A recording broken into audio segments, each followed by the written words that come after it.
The following presentation is brought to you by Tinker Air Force Base Public Affairs in partnership with the Oklahoma City National Memorial and Museum.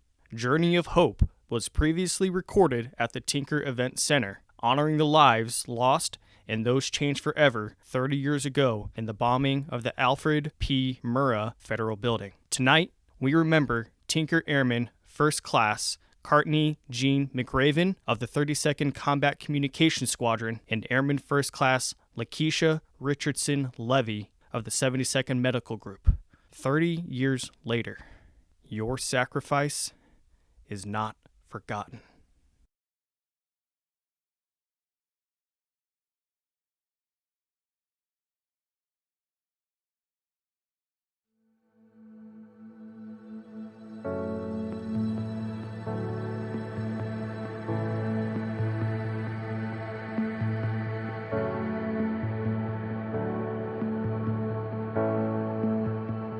I know it's all you've got to just be strong. And it's a fight just to keep it together. I know you think that you are too far gone, but hope is never lost. Hope is never lost. Hold on, don't let go. Hey, hold on, don't let go. Just stay one step closer, put one foot in front of the other.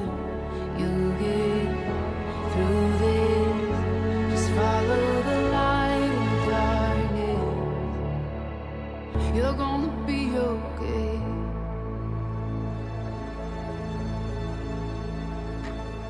Good morning, everyone. My name is Martha. And my name is Kara. And we are visiting you today from the Oklahoma City National Memorial and Museum. We are on a journey of hope to visit all 77 counties in Oklahoma, sharing stories of courage, resilience, and strength. Thank you so much for having us today as we visit Oklahoma County. And we're especially grateful to be here at Tinker Air Force Base, who responded with over 1,000 military and civilian personnel in 1995. It means so much to us to be here and to be sharing the story with maybe those of you who aren't familiar with it, and to remember those from Tinker who were lost in 1995. For some of you in the audience, you may not be familiar with the Oklahoma City bombing. Today, you are going to learn about a domestic terrorist attack on Oklahoma City that took place April 19th, 1995. At 9:02 a.m., a man named Timothy McVeigh set off a truck bomb outside of the Alfred P. Murrah Federal Building in downtown Oklahoma City. The bomb killed 168 people, including 19 children, and it injured several hundred more. It was a dark day for Oklahoma, and it shook Oklahoma and America to its core. But what followed that day of darkness have been years of light. People all across the state were affected by this event, whether they knew someone who was killed, someone who survived, or someone who helped in the days, weeks, and months following the attack. We've got several special guests here with us today who are here to help us remember this special 30th anniversary, and I'd like to introduce them to you. So as I call your name, if you'll please stand so that you can be recognized. We have with us today Kristen Edwards, who lost her father, Peter DeMasters, as well as her sister, Allison Goodnight. DeMaster was a special agent in the Oklahoma City Investigative Field Office of the Department of Defense Investigative Service. He came to Oklahoma as an AWACS instructor at Tinker Air Force Base. He had worked for the Department of Defense for the past 11 years. While we're here remembering how Tinker was changed forever, we also want to remember Peter L. DeMaster's connections to Tinker. We also have with us retired Chief Norman Yangst of the Tinker Fire Department and IMSA. He was a first responder in 1995. We also want to acknowledge that Tinker lost two of its own on April 19th, 1995. Airman First Class Cartney McRaven of 32nd Combat Communications Squadron and Airman First Class Lakesha Richardson Levy of the 72nd Medical Group were both killed in the bombing. And although their families couldn't be here with us today, we want to recognize and honor these two individuals with their personal connections to Tinker.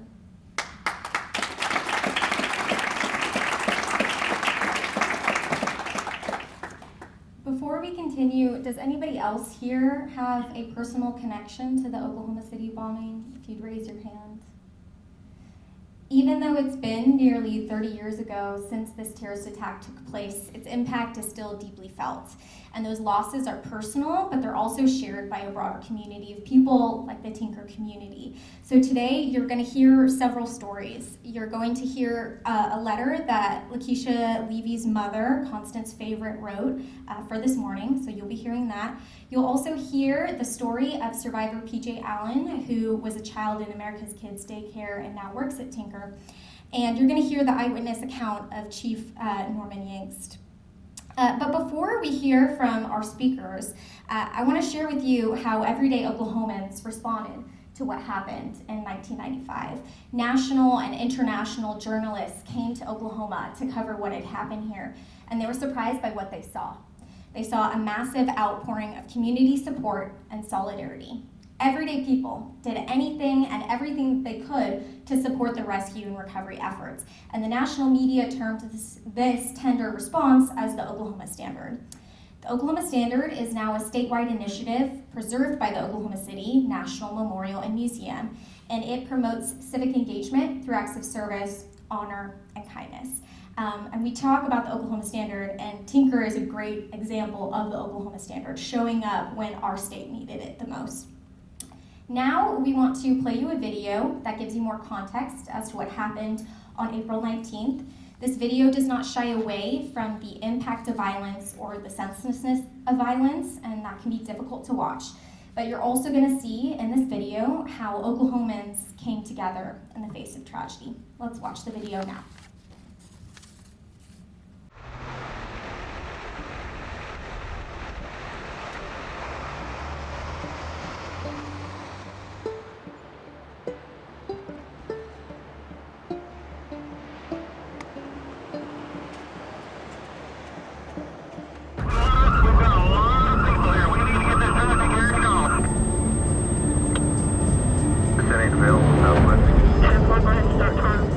Tammy, you can see thick black billows, smoke billows from the federal court building downtown. And three flash, matters spread. You must have been a bomb. Are on the scene trying to block off some downtown streets. Some workers are out of their buildings. We need medical supplies. Other downtown office buildings, about 5 blocks. I could not believe the devastation. A lunch lady came by, said the federal building blew up. We got to my aunt's house, and my grandma said that my mom was in there. My stomach just felt like someone was taking it and just twisting it and turning it. Feeling of the building going up in the air and coming back down, I was shaking like a leaf. Could my father be alive? Could he be alive? Because it was just a terrible scene. When I heard this voice, it says, "I don't think I'm okay." And I thought, who is that? So we went over to where that voice was and picked this guy up, and he had fell from the 7th floor. We were on the 3rd floor. Look, I'm thinking, what if my baby's alive and he's there suffering? I looked down, there was a toy on the floor, and I'm like, is this some kind of a nursery? And I could hear this little kid whimpering. All of a sudden, 2 little eyes just popped open, and they were covered with, sheetrock dust. I had been buried underneath a rubble pile, and my left arm was sticking out of the pile. It was just confusion for me at that point. I didn't know if I was in a dream. I didn't know where I was. The magnitude of that rubble pile and the remainder of the building and sounds and the voices and the yells that were coming out of that building, there wasn't any way you could have been out in front and not been motivated just to run up in there and just do whatever you could do.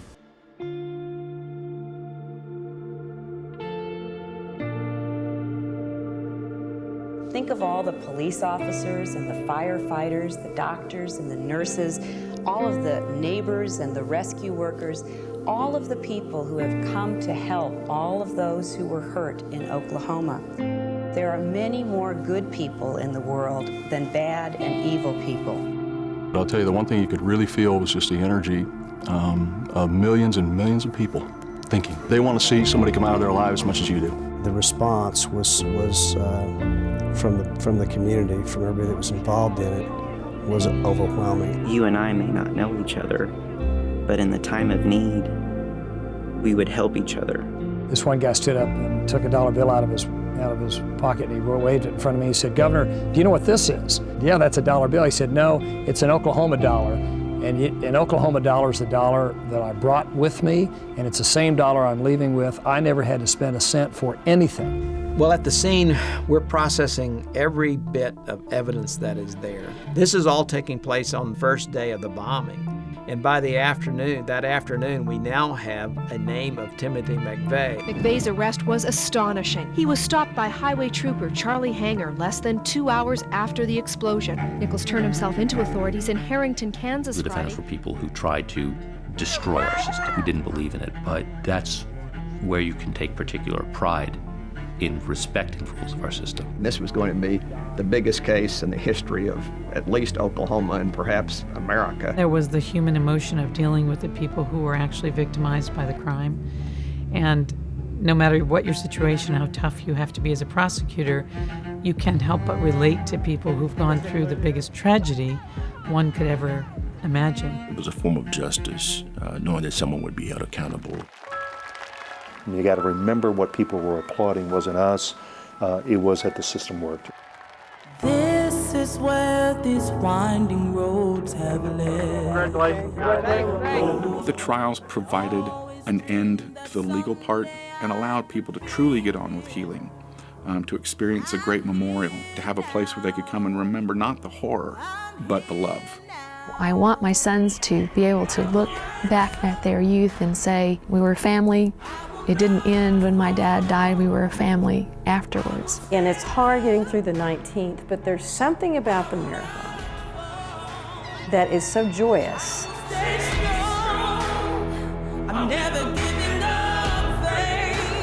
I get to run for the people who died and the people who survived, and I feel really proud of myself and proud of everyone there. The sun rose on April 20th, 1995. It's gonna rise tomorrow. And so just whatever life throws at you, really, you gotta take it for what it is and keep moving. How are you dealing with your pain? I challenge you to be the light and the love in your community, because we all need each other. And I challenge you to take your pain and make it a place of peace and serenity for those that you have an impact on.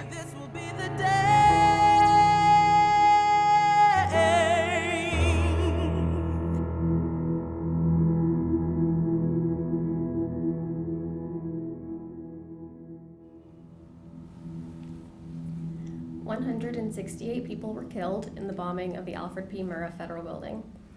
Every year, in the 168 days leading up to the anniversary on April 19th, we remember one of those who were killed. Today's day 165, and we're remembering Clarence Eugene Wilson Sr. Clarence Sr. worked as the chief legal counsel for the Department of Housing and Urban Development on the 8th floor of the Murrah Building. His family described him as a caring person who helped everybody. He was generous and extremely bright and always paid it forward. A friend recalled that he must have been one of the most well-liked people in the world. We're also honoring those who survived, including Katrina Reggett, Oksana Yukushiva, Orville Yandel. We're also thanking those changed forever, including the U.S. Marine Corps, the U.S. Marine Corps Recruiting Command, and the U.S. Marshal Service. Less than a year after the bombing, Oklahomans began to realize that this event needed to be memorialized. A task force comprised of family members, survivors, and community leaders drafted a mission statement that would form the cornerstone of the work the memorial would do. At every memorial event, this mission statement is read, followed by a moment of silence. Before we read the mission statement today, we would like to first welcome the Honor Guard to present the colors.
We would now like to welcome Tinker Air Force Base Installation Commander Colonel Abby Rosetta to the stage to read the memorial's mission statement and lead us in a moment of silence.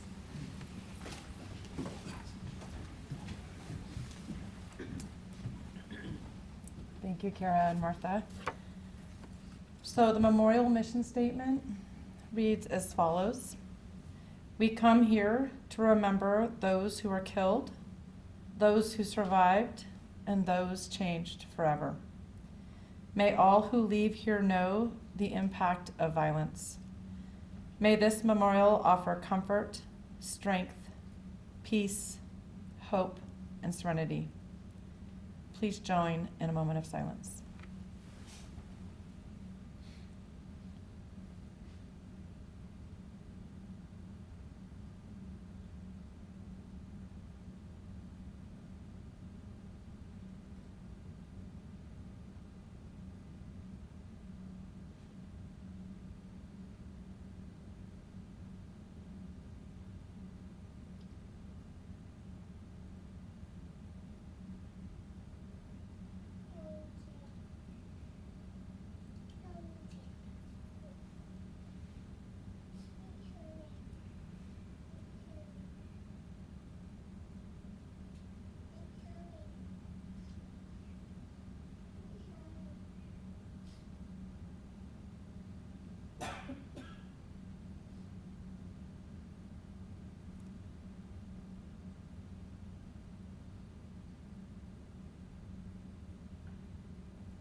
Thank you so much, Colonel Rosetta.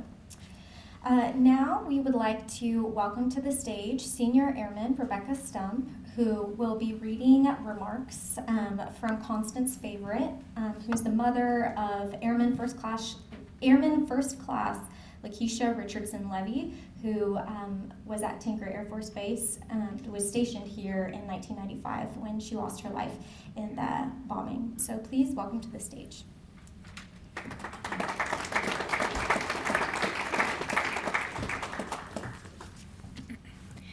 Thank you for reaching out and for the kind words about my daughter, Airman First Class Lakesha R. Levy. It means a great deal to me and my family to know that her memory is being honored alongside the brave personnel at Tinker Air Force Base. The grief of losing a loved one is a profound journey, one that shapes our existence in ways we can scarcely comprehend. From our family, the loss of Lakesha shattered our lives and left an indelible mark on our hearts. Each of us, myself, her son, her sister, and her family and friends, carries a unique piece of her memory and a reflection of joy and the love she brought into our lives. As Lakesha's mother, I often find myself reliving the moments we shared. From the day she was born, I knew she was destined for greatness. She had a spirit that radiated warmth and compassion, always striving to help others, and did it all while making people around her laugh. Joining the Air Force was a dream for her, a way to serve her country, provide for her family, and make a difference in the world.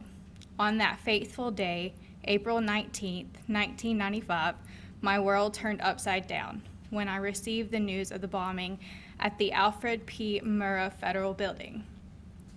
The reality of losing my firstborn, my daughter, my grandson's mother, was a deep wound to fathom. Every space in my brain reminds me of her laughter, her ambitions, and the promise of the future that was taken far too soon. I hold her letters, her photographs, and the memories of her as a child. Her smile could light up the darkest days. These days, I am reminded of her essence through the smiles of her grandchildren, Carmen and Caden Levy. While I cannot never forget the days that followed the bombing, as they were filled with sorrow and pain, I also found solace in knowing that Lakesha had dedicated her life to serving others. Her bravery and commitment to her country were a testament to the kind of person she was. I thank you for the opportunity for my family to be a part of the April Remembrance Ceremony. I hope to one day be able to join you in the community in honoring Lakesha and all of those who came together during this tragic time. Thank you again for your support and for including this meaningful tribute. It brings some comfort in knowing that Lakesha's legacy will continue to inspire others. Warmest regards, Constance's favorite.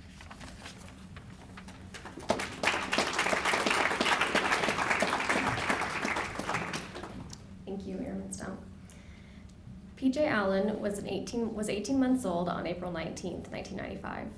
He was attending the America's Kids Daycare Center in the Alpha Pi Murrah Federal Building.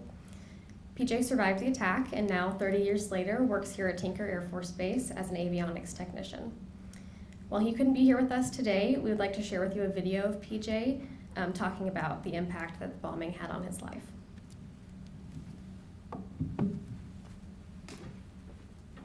Hello, my name is PJ Allen. I was in the Oklahoma City bombing in 1995.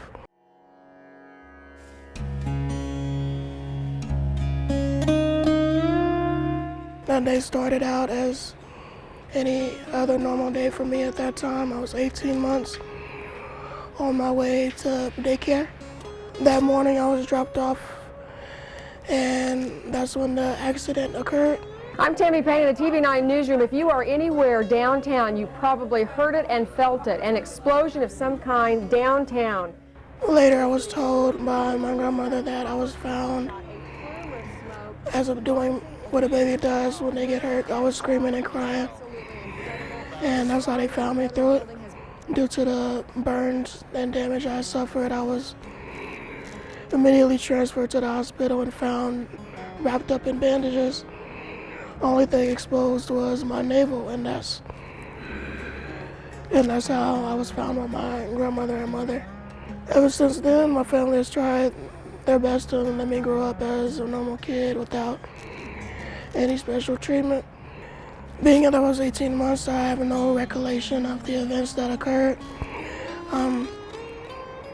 Growing up, I had to learn about it, just like other kids my age at the time who were too young to remember. So unless I asked my family or looked it up online, different bits and pieces there, I never truly understood what happened to me until I was older in age to seek out or ask the information. Luckily, I've been able to find employment at Tinker working on airplanes as an avionics technician.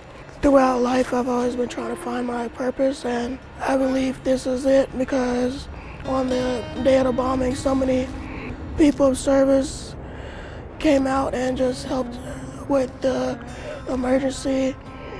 Like, I wouldn't have made it to the hospital. Other survivors wouldn't have got out without the help of so many volunteers and people of service, first responders, military, everybody. To end up here 30 years later working on airplanes to help so many people of service in the military, just overall, it feels like I'm giving back in a more direct way, and I believe that in my journey to find my purpose is the closest I've been so far. What keeps me going every day is knowing that every day is a day that I didn't have to have. So God willing, I made it through that day, and I'm able to function, to learn, to strive and achieve goals. And I figured that my purpose in that is to find why God let me survive that day. So I'm never gonna stop. I'm pressing on. I'm gonna always strive forward and continue to try to fulfill what I believe I was sent here to do.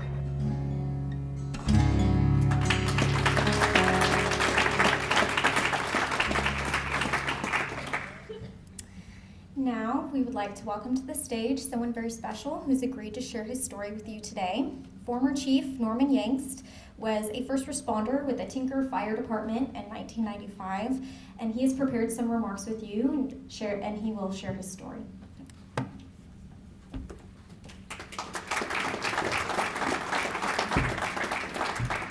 I'm either getting older or these stairs are getting harder to get up and down. Yeah. Good morning. I'm back home. I did 32 years here, then left and went to Vance as the fire chief, ended up at Shepherd Air Force Base as installation emergency manager. I worked at Tinker on shift, 24 hours. That morning I got off and went to my part-time job, IMSA. When I got down there, my paramedic that I was going to work with was not there. So I was out front talking to a person. She decided she needed to smoke that morning. So we went out there and were talking. I was looking at the building. I saw the yellow smoke go up, chemicals. Then I felt a concussion. Ran in, told the manager, hey, there's been an explosion downtown. I'm taking an ambulance and going. So Tiffany and I got in the truck and headed that way. 3.5 minutes later, I probably broke a few traffic laws. Getting there, we found out that Eric Huffman was hanging on the back of this ambulance, and he got inside. A few minutes later, after we got there, we started trying to triage. Anytime the first hour is total chaos. I lost my ambulance. I lost the only patient I really remember was a Marine captain, had an eye injury. Then they heard about the bomb, the second bomb. We found out it was an ATF practice bomb. We evacuated. We came back in, and from that point forward, we were back and forth for me. That was just that day I saw that. For 2 weeks, everybody thought I was crazy. I worked both jobs. We were losing people that did not want to go back down there. We had firefighters from Tinker that just kept wanting to go, wanting to go, wanting to go. Tinker supplied a lot of equipment because for 72 hours, you've got no real federal help. It was just us. And we had so many people coming to help us, and we got back in there and started working this, like I said, both one side or the other. Things that I saw there that really bothered me, it was some of the people, the children. I had a guy, that was his first response, Oklahoma City bombing. His dad was a firefighter here. He comes out with this one child, and I said, David, where is the rest of this child at? He wasn't there. And we put him in a makeshift morgue. And that was the last time I saw David. I did contact him after that to make sure he's all right. Over 1,000 civilians, military and civilian, responded from Tinker. The general, the 2-star, was there telling us, what do you guys need? Security forces on base, we were in Delta Plus. I've never seen security forces. You see them with their sidearms and their M4s. You don't see them with shotguns. That scared me because it was that bad. They went on every response with us. The Oklahoma Standard, oh, did I get to see it. We had people from all around the world showing up here. The task force, like I said, 72 hours. The guy who had the dollar when he left, that happened. World Trade Center first bombing, they were paying $4 to $5 for a cup of coffee and food.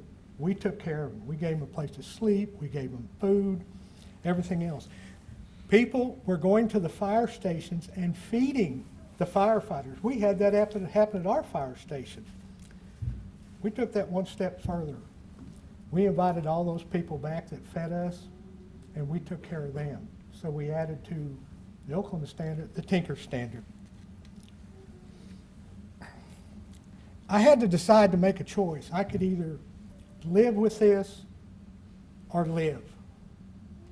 We all had PTSD. That wasn't really recognized that much then. We have lost several people because of this. Even some of our firefighters left the service. If you ever see the Garth Brooks video with a young police officer in the back of a police car leaning over, he committed suicide 5 days later. So it's hard on us as responders, and we need to make sure we take everybody. We just want to make sure we take care of that PTSD. We take care of that, never forgetting. And one picture here, coming up pretty quick, is the one that says the Oklahoma Standard. That is on my vehicles. It's the only decal on my vehicles. So over the past 30 years, what have I done? I try to come back here as much as possible. I try to do stuff like this. I don't want this to be forgotten. And for us as first responders, I think it's helping us doing stuff like this. For 2 weeks, there was no violent crime, rapes, murders, any of that other crazy stuff until the implosion. When the implosion happened that night, I was on an ambulance in Oklahoma City and everybody went nuts. We had people fighting, drinking, crazy stuff going on. And I don't know whether it was a release from the implosion or stuff like that. I try to make sure my children and my grandkids, they are coming this weekend with me to the ceremony for that reason. And there's my last one.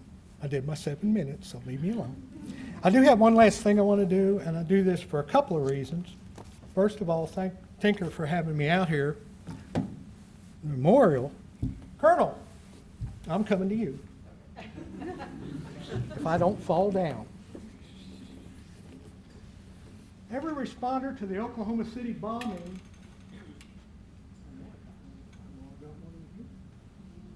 got a ribbon. I wear this. It says 4/19/1995. Colonel, I want to give this to you. Thank you. Thank you very much.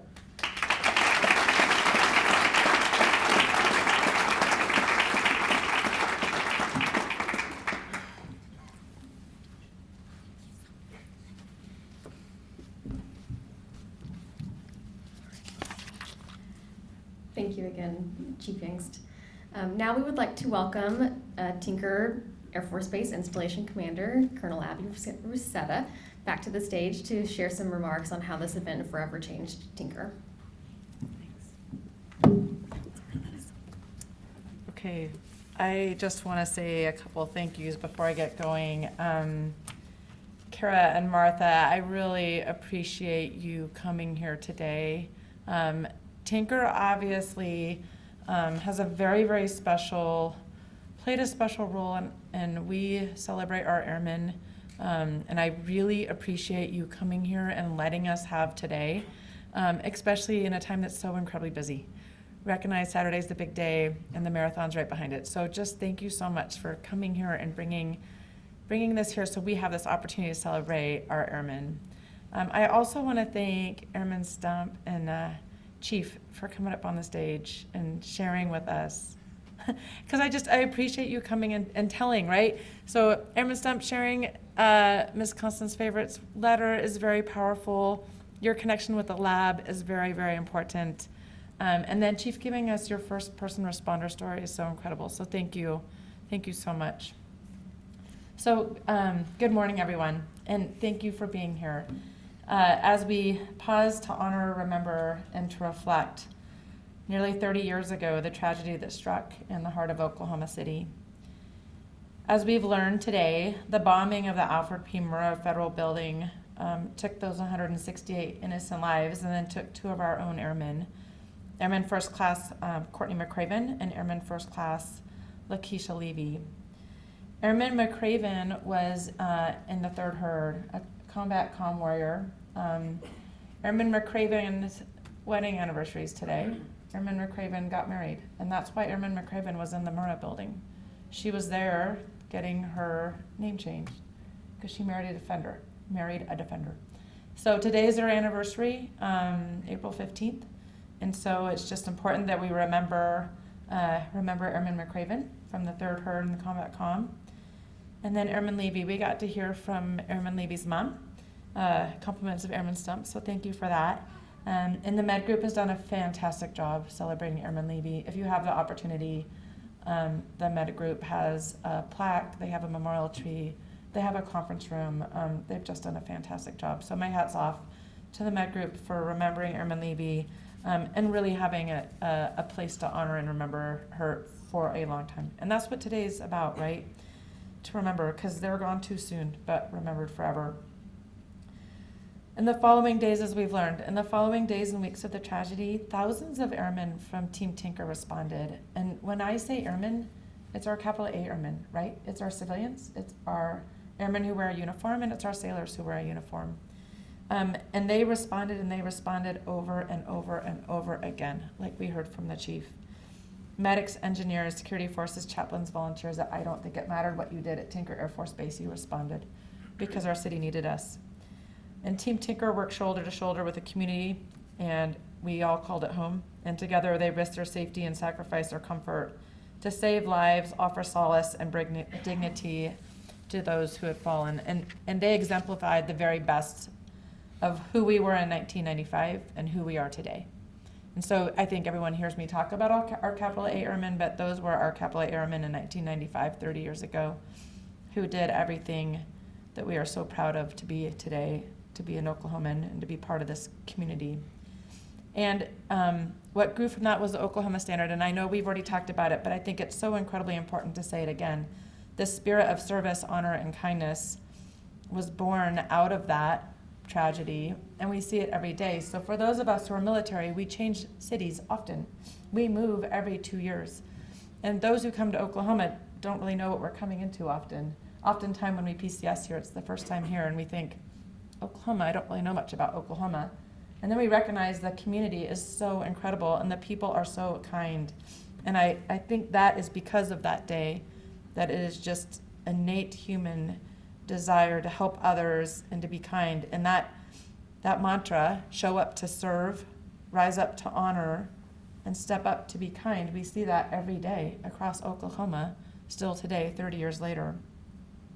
And today that spirit lives on, right? And the neighbor who helps you, the first responder who runs to danger, the teacher who stays late, the airman and the sailor who stands watch so that everyone else can rest easy and be safe. So at Tinker Air Force Base, I'm incredibly proud to be a part of this resilient, compassionate, and courageous community.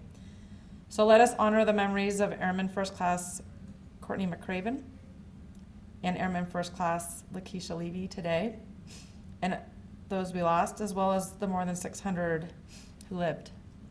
And let us stand united in adversity, and we should never lose sight of the Oklahoma Standard.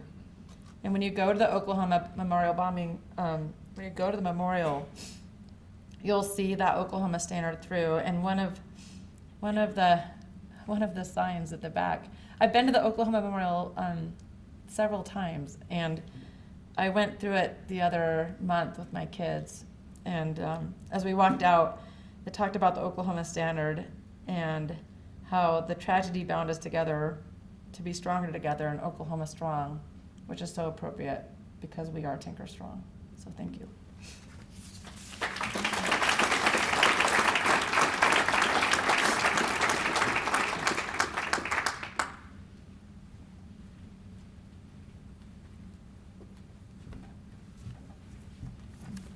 Thank you, Colonel Rossetto.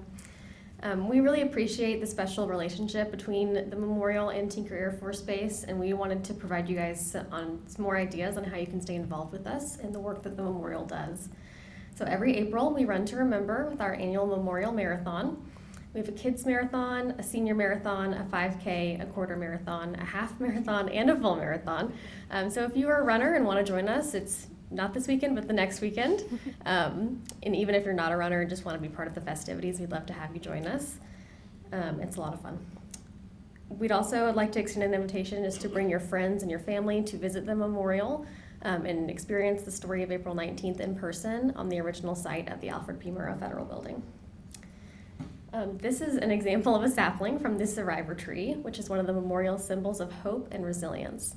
So on April 19th, this tree stood directly across the street from the federal building, and it withstood the full force of the blast. But today, it is still alive and well, thanks to the tireless work of the Oklahoma Forestry Services. And in June, we are hoping to come back and plant a survivor tree here at Tinker as part of your air show. You have a memorial here on site, and we're hoping to plant a survivor tree there. Okay, so we want to wrap up today by, of course, saying please follow us on our social media accounts. If you scan this QR code, it will take you to a link tree where you can follow us on Instagram, TikTok, Facebook, all the normal social media sites. And yeah, you get to see the kind of busy next 2 weeks we're going to be having between the Remembrance Ceremony on Saturday, which, by the way, is open and free to the public. So if you would like to come remember with us, there's going to be a reading of the 168 names. So please join us on Saturday morning.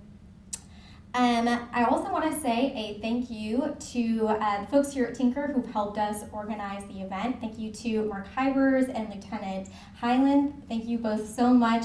It was a group effort, a collaboration to bring this here today. Kara and I usually do this presentation at middle and high schools all around the state, so I've been picturing you as 12-year-olds the whole time. But Tinker is such a special place.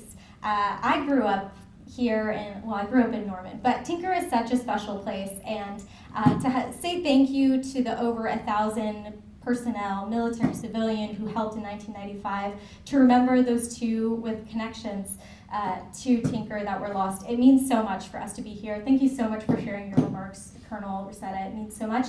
And thank you again to Chief Yangst for speaking. I love your phrase of the Tinker added the Tinker standard to the Oklahoma standard. That's a good one, and I'm going to be borrowing that from you. Okay. So thank you all so much for being a great audience and for helping us remember those lost, those changed forever. And we have some gifts for you all as you leave, some bracelets that say "Be the Light" on them. And thank you so much for Tinker for being the light in Oklahoma. So without further ado, we'll say have a great day.